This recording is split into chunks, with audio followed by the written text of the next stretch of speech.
Right, everybody, welcome back to another video. It's another championship match day prediction video, and we're going to talk about all the championship fixtures. Something we haven't done in a long time. We haven't really done one of these videos in a while. Actually, we've been caught up in lots of other types of projects for the channel, like montages and Fulham vlogs, obviously as well. So it's good to bring these back. So we're going to get straight into it. The Steel City derby on Friday night. Sheffield United at home. They're playing Sheffield Wednesday in the reverse fixture from earlier on this season. And my prediction is a 2-1 to Sheffield United, just for the fact I think it'll be a very tight game. Obviously, Jos Luhukai's first game in charge of Sheffield Wednesday, so it'll be interesting to see how he gets on in charge of them.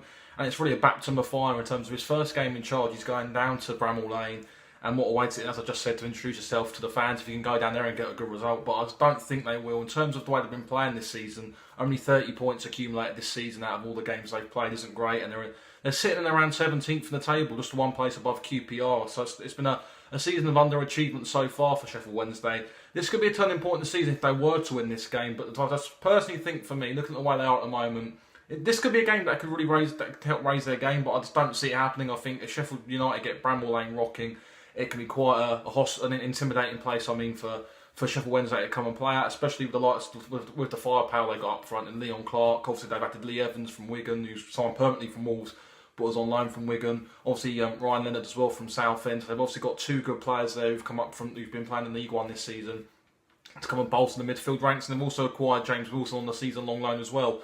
So I think with the firepower and the new balance of players they've got, I think it should be enough. And I'm going to, as I said, I'm going to stick by my 2-1 Sheffield United win on tomorrow night's game. So kicking on into the Saturday games, we've got the early 12:30 kickoff between Cardiff and Sunderland. I've gone for a 3-1 Cardiff in this game because although their home form hasn't been great over Christmas, obviously three straight defeats, especially 2 at home to Fulham and Preston. It's been a bit patchy, Cardiff's form, and they've really dropped out of the automatic promotion places and been sucked into that playoff race.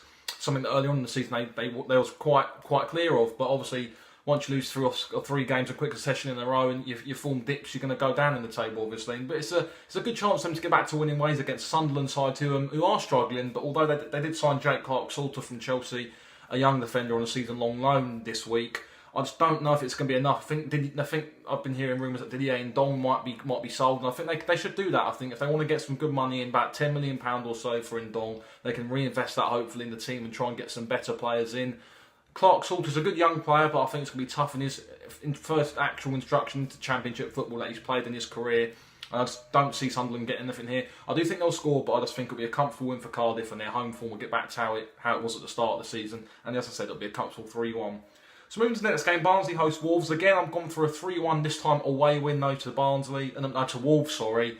But Wolves sounds a bit worried there. No, but I think Wolves should go ahead and win this quite easily. Obviously, Wolves have been quite active in this transfer market. Rafa Mir coming in, signing, and also the lad Silva from AC Milan for 35 million. A bid was put in but rejected. I think Wolves are going to go for that again. I mean, if they're splashing that type of cash, I mean, it's got to be at least something the financial fair play have to be aware of, because if you're spending that much in the Championship, at least £30 million, then it's something you've got to be aware of in terms of trying to crack that down. But I think the way they've been dealing with transfers in and out as well, like Jack Price and also Lee Evans has gone, so it balances the books a bit. So it shows they're managing quite well. And this will be a good game for Wolves to come against a good Barnsley side who have signed Keffer Moore in recent weeks. The good man, he come on from Ipswich on a permanent deal for just shy of about £800,000, I think it was, although it was an undisclosed fee. But 13 goals for Rotherham in the first part of this season in League One suggests that he's a good player, a good target man as well. So it'll be something different for Wolves to come up against. Something they probably haven't come up against too much in terms of target men this season, because there aren't many about in this league anymore at the moment. But I do think Wolves have enough quality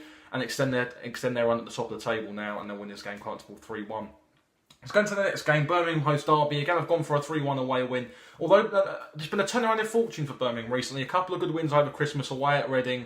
Also the one in the Cup as well. And they also got a good home win as well over Christmas as well. 1-0 win against Leeds. So 3 big wins over that festive period. And also one in the Cup last week as well. So it does give them momentum to kick on now and try and put up a good fight in terms of trying to fight off relegation. Have been linked to Jack Marriott, a very fantastic striker at Peterborough. 19 goals in all competitions this season. Many clubs have been linked with him. I think if one club was to probably sign him, I reckon it could be Birmingham, but I don't think Peterborough are willing to part ways at the moment with their hitman at the moment.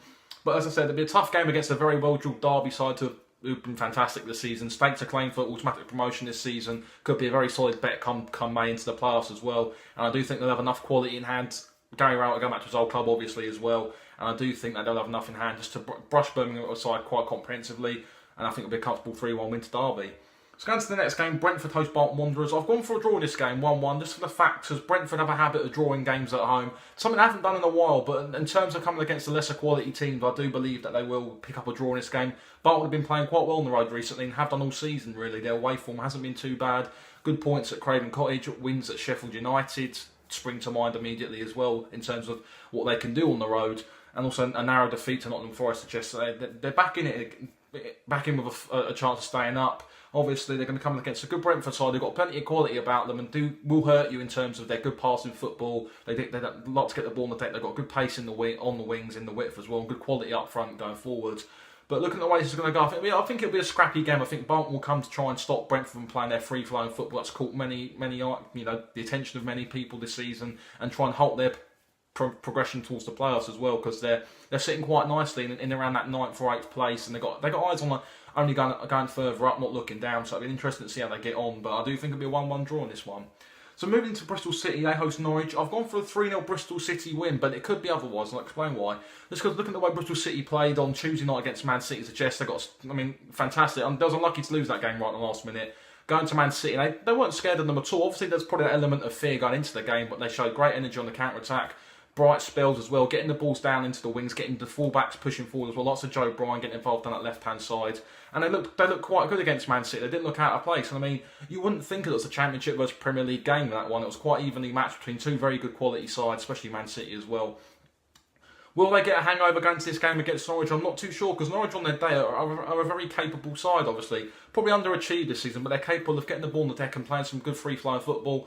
Obviously, they probably could do with improvements in the final third. They haven't scored a lot of goals this season, and Daniel Farke has been under the criticism for playing some of that sort of boring type of football, if you like to call it that, like possession-based without too much attacking threat in that. But I do think Bristol City will win this game 3-0. Just for the fact I think they have too much quality for Norwich, and if they haven't blown out as I'd say after Man City, then I do think they'll go back to winning ways again and push up in the league against Norwich. Let's go on to the next game, Burton QPR. Gone for a 0-0 in this game, just for the prime reason it's a game both teams can't afford to lose. I do think it'll be quite a cagey affair. If QPR do lose this, it then drags them back into the relegation mix, and if Burton win it, if QPR lose, it drags them back into the relegation mix. Also, if Burton Albion do win this and get some good momentum going, it could give them a good chance to start up in this league as well. But QPR will need the 3 points to push them away. Take them to 33 points, and as I said, just push them away a bit. But I do think it'll be a 0-0. Cagey affair. Burton don't score a lot of goals, and both sides do struggle defensively. But I think, as I said, it'll be very cagey. Not many chances created. Both sides do not want to lose this.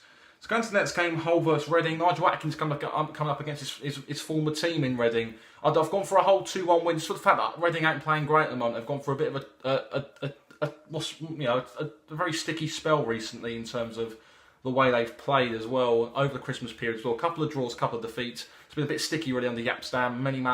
Many people have tried to, especially Reading fans, have suggested that he might be surplus to requirements in terms of the managerial department. But I think you just got to stick with him. He's played some good football. Obviously, playoff final last season suggests that he knows what to do in terms of these situations. And they probably overachieved in all reality last season as well. But they come up against a good Hull side. Okay, they lost to Bolton 1-0 prior to the FA Cup weekend, but I do fancy them. They've got a good home form as well. Fantastic team at home. Do score a lot of goals, but as I said, 2-1. They'll score goals, but let one in. And I think it'll be a big win for Hull. Let's go into the next game, Ipswich vs Leeds. I've gone for a 2-1 away win to Leeds, although recent form hasn't been too great for Leeds. Obviously, they lost to Birmingham away in the league prior to the FA Cup weekend when they got beat by Newport. But you can't really look at an FA Cup game and suggest, because they've lost there, they can't go into the league and do that. It can have that knock-on effect sometimes, but I don't think with Leeds it will be the case. Obviously, they did rotate their team quite a bit on Sunday against Newport down in Wales.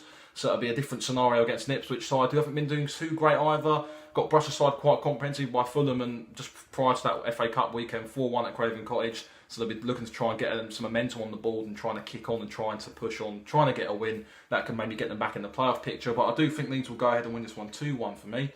Moving to the next game, Middlesbrough host Fulham. I'm going to go for 3-1 away win to Fulham, just for the fact we're playing some good stuff at the moment. Obviously, the FA Cup game against Southampton, just draw a line under that, forget about that and move on, in my opinion. But in recent weeks at home, I've been playing some fantastic stuff. Against Ipswich, we ignited second half, played some great football that we've been used to seeing towards the back end of last season, which propelled us into the playoff places. But it will be a tough test against Middlesbrough. It can, Tony Pulis, well-drilled, well-organised side, like to play counter-attacking football, like to get it back to front quite quickly as well. But I do think if we turn up and play our A game, we can cause Middlesbrough problems, and I do fancy us to win 3-1. Let's go into the penultimate game in this review, Millwall versus Preston. I'm going to go for a 2-2 just for the fact that Millwall at the Den's not an easy place to go. Many teams have gone there and failed to get anything, some very big teams as well, so it's not going to be easy for Preston, although they've done quite well in recent weeks. Good wins at Cardiff and places like that do spring to mind. But I do think it'll be a 2-2 draw. Plenty of goals in this game because Millwall's home from solid, and I just don't see them losing this one, but it'll be a Desmond 2-2. So going to the final game of my predictions, it is Nottingham Forest host Aston Villa, the 5:30 kickoff on Saturday evening. I've gone for a 2-1 Nottingham Forest. I just do think that win against Arsenal is going to have a knock-on effect. I think it's going to give them a new breed of confidence. Obviously, Kieran Dow's on a new loan extension till the end of the season, obviously. And I talk Graham has been announced as a new manager as well. So it's something they can all look forward to now. A new manager coming in, promotion when they've done well at Middlesbrough in the season as well. So it'll be interesting to see how they get on. And I just do think Aston Villa will come up short in this game. I think they've been playing some good stuff recently. I think the FA Cup defeat against Peterborough could have a little effect on them, I'm not too sure. But I just think it'll be a big turning point, that win against Arsenal for Nottingham Forest. So there's my championship predictions, guys. If you do like it, hit the like button. Subscribe to the channel if you're new as well. Only 2 subscribers away from 400, so that's fantastic. So if you can hit that soon, that'd be fantastic and be brilliant. So yeah, we'll see you all on the next video. Bye-bye.